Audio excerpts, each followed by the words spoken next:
Another film I watched last weekend was Ben, the 1972 sequel to Willard, the story of a man who, with his dead end job in his father's company, now owned by another businessman, managed to train an army of rats to do his bidding, ultimately being consumed by them when he tried to get rid of them. The film picks up directly from the end of the first film, with the rats escaping from the house as the police move in, but their leader, Ben, is found by a boy who lives elsewhere on the block. Young Danny, who has recently undergone a heart transplant and lives at home, very sickly and with his various hobbies, but befriends Ben the rat, who in turn seems to look up to him as the police search the city for the rat army that seems to be repelling any attempt to control them. It's a very weird film because it's described as a horror, yet it's never scary. It is notionally a thriller, but there are very few thrills. For the most part, it's quite bad. Danny is very annoying, and I was hoping throughout that at some point Ben was just going to turn and take a lump out of his face.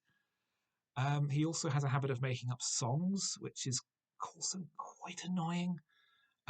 But we have the fun element of trying to guess who the end credit song was going to be performed by. I suppose this is a little brain teaser to the friend I was watching the movie with.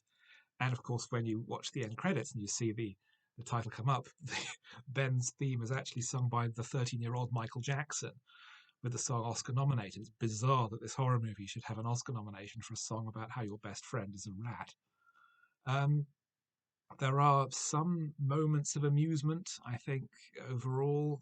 There's some very poor visual effects in the final scenes of the police taking flamethrowers into the sewers against the rats, where we have very poor picture compositing and reversed film, and it really does look terrible. But overall, it's really not a terribly good film. Danny himself is just too irritating and too precocious, and you're always expecting something to happen. You're always expecting the rats to turn on him at some point, but they never do. And as a result, it's a film where you're constantly anticipating some excitement, you're anticipating some moment of terror, and yet nothing ever happens. The concept of seeing what happens after a horror movie, I think, is interesting. What happens to the rats after they kill Willard? Where do they go? What do they do? That's an interesting concept. The fallout from the events of the first movie, rather than just trying to recycle them again. But this film really doesn't pursue that idea very much at all. And as a result, it's something that's trying to capitalize on the success of a film, but doesn't really have any idea how or what to do with it. And as a result, goes for something that is notionally family friendly and winds up just being insipid and bland and fairly pointless.